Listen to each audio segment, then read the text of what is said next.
আসসালামু আলাইকুম। তাহলে রোমান্টিক গানটাই তাহলে প্রীতম হাসান গেয়েছেন। যাই হোক, গান কিন্তু দুর্দান্ত হয়েছে।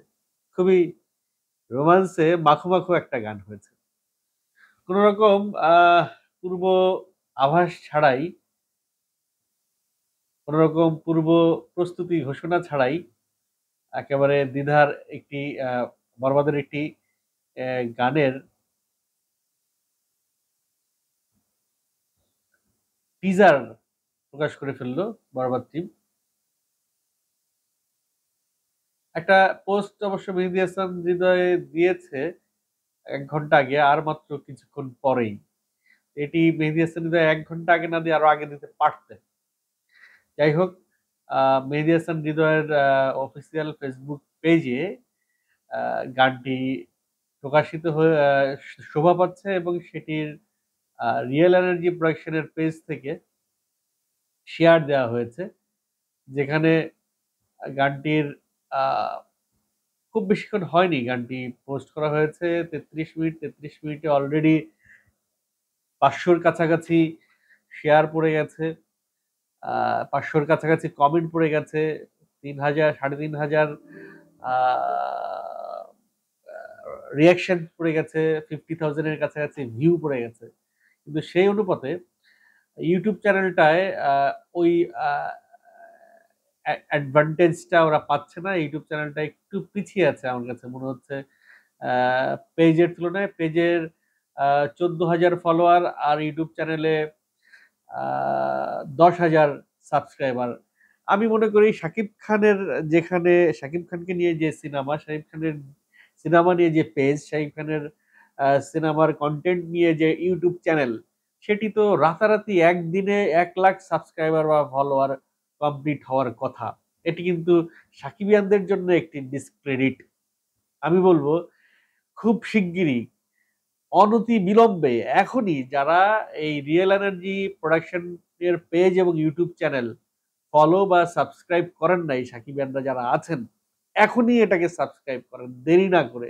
কারণ শাকিব খানের একটা প্রোডাকশন থাকবে, শাকিব খানের প্রোডাকশনের কনটেন্ট থাকবে আর সেই চ্যানেলের সাবস্ক্রাইবার থাকবে মাত্র ১০,০০০, মাত্র ১৪,০০০। এটা ভাবা যায়? অলরেডি এই চ্যানেলের এবং পেজের বয়স হয়ে গেছে ১ মাসের বেশি। আরো বেশি হতে পারে। তো সেখানে ১,০০,০০০ কমপ্লিট হয় নাই এখনো। This is an absurd. This is absurd. এটা মেনেই নেয়া যায় না। আপনারা কি করছেন সাকিবিয়ানরা? আচ্ছা, যাই হোক, টিজারে ফিরে আসি। গানের সং অ্যানাউন্সমেন্ট, টিজার না বলে এটাতে ওরা বলছে সং অ্যানাউন্সমেন্ট। প্রীতমের গলায় সেই রোমান্টিক গান, গানের একটা লাইন আমি আবার শুনতে চাই, আপনাদেরকে শোনাতে চাই।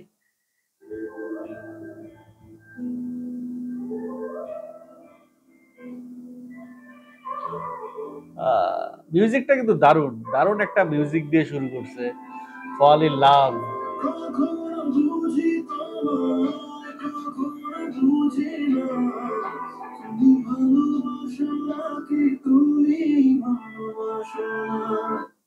কখনো বুঝি তোমায়, কখনো বুঝি না। তুমি ভালোবাসো নাকি, তুমি ভালোবাসো না।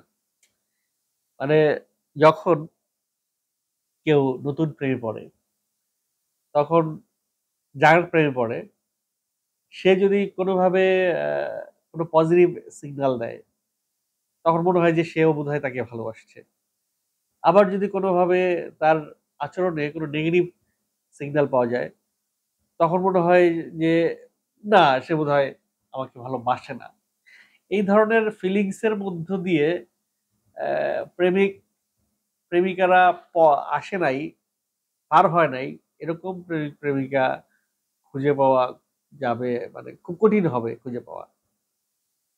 যাদের জীবনে আ প্রেম আসে আসলে এককভাবে, তাদের জন্য এটা না, প্রযোজ্য না। এরকম অনেকেই আছে যে মেয়েটা এসে সরাসরি বলে ফেলল, "এই আপনাকে বা তোমাকে আমি ভালোবাসি, আমার ভাল লাগে।"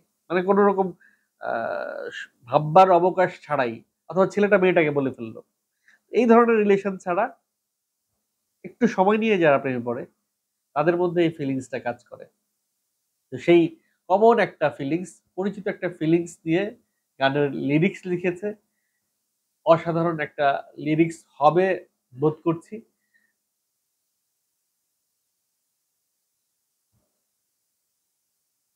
গানের লিরিক্সটা লিখেছে যে লিখেছে তার নামটা একটু আমি ইয়েতে যাই, ক্রেডিট লাইনে যাই। Singer and music composer Pritom Hasan. Lyrics Ima Inamul Tahsin. Inamul Tahsin ওনার লিরিক্সে কি এর আগে কোনো গান আমি জানি না। এর আগে কোনো গান আমি পেয়েছি কিনা। ইনামুল তাহসিন, একটু যদি দেখে আসি ওনাকে। যাই হোক, উনি আমার কাছে অপরিচিত। আপনারা যদি কেউ ওনার লিরিক্সের কোনো গান এর আগে শুনে থাকেন একটু কমেন্ট করে জানাবেন। গানের লিরিক্সটা সে খুবই ভালো লেগেছে, খুবই কমন একটা টিউন সে ধরতে পেরেছে, নাড়া দিয়েছে, এবং যেই টিউন খুব সহজ হয়, সাধারণ মানুষের কাছে খুব শ্রুতিমধুর হয়, যে টিউনটা, যে লিরিকটা মানুষের মুখে মুখে আসতে পারে, যাইতে পারে, সেই গানটা কিন্তু ফেমাস হওয়ার, জনপ্রিয়তা পাবার, হিট হবার সম্ভাবনা সবচেয়ে বেশি থাকে। আর তার উপরে এটা প্রীতমের গলায় এই গান, প্রীতমের কম্পোজিশন। সবাই আশা করছিল যে উড়াধুরা টাইপের একটা গান প্রীতম কম্পোজ করবে। প্রীতমের যদি দ্বিতীয় কোনো গান থেকে থাকে বরবাদে, হয়তো সেটাই হবে উড়াধুরা টাইপের কোনো আইটেম সং। বাট যদি একটাই গান থাকে প্রীতমের, তাহলে প্রীতমের এই একটা গান নিয়েই স্যাটিসফাইড থাকতে হবে। এবং মোটামুটি এখনো পর্যন্ত সং অ্যানাউন্সমেন্টে সবাই স্যাটিসফাইড। একটা কমেন্ট যদি দেখে আসি, যারা কমেন্ট করেছেন, অসাধারণ একটি গান, বিশ্ব উপহার পেতে যাচ্ছে। ওকে, দারুণ লিরিক্সে নেশা লেগে গেল গানে। হ্যাঁ, এটা এটা একটা খুব সুন্দর কথা বলেছে, যে একটু আহ মনটা গলে যাবে গানটা শুনে, একটু ভাবের উদয় হবে, একটু নেশা নেশা লাগবে। অনেকবার শুনে ফেলেছি, অসাধারণ লিরিক্স প্রীতম আর খান সাহেব, দারুণ। অসাধারণ Pritom Hasan music, singer composer lyric Ihsanul Tahsin, choreography Adil Sheikh. হ্যাঁ, ওরে কি কালার, কি লুক, কি ফেস, পুরাই আগুন। আর গান হৃদয় ছুঁয়ে গেল। আসলে হৃদয় ছুঁয়ে যাওয়ার মতো একটি গান। এবার আমরা আসেন সং অ্যানাউন্সমেন্টের যে ফুটেজ গুলো রিভিল করছে, সেই ফুটেজ গুলো একটু জাস্টিফাই করি, সেই ফুটেজ গুলো একটু কথা বলি।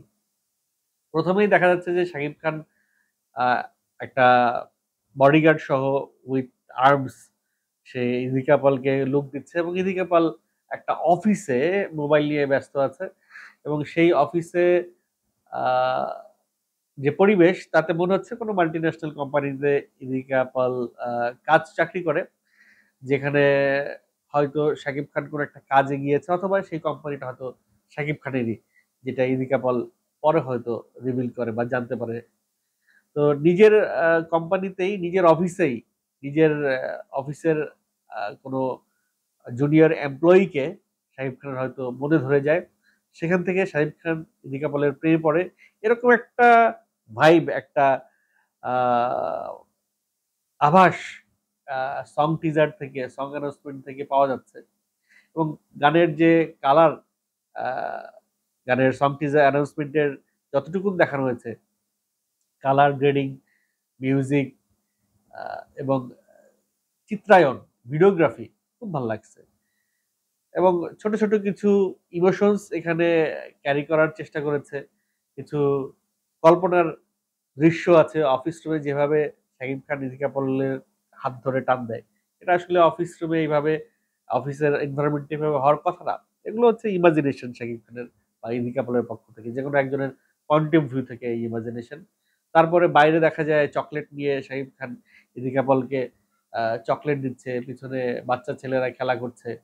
এই বিষয়গুলো সবই ইমাজিনেশন থেকে আসে। হয়তো শাকিব খান আহ, তার যে ফ্যামিলিগত যে পজিশন, সেই পজিশন থেকে হয়তো সে ইদিকা পলের খুব কাছে হয়তো সে এইভাবে ন্যাচারালি ঘেঁষতে পারে না, যেটা সে চিন্তা করতে পারে, চিন্তা করে একটা সুখ অনুভব করার চেষ্টা করছে।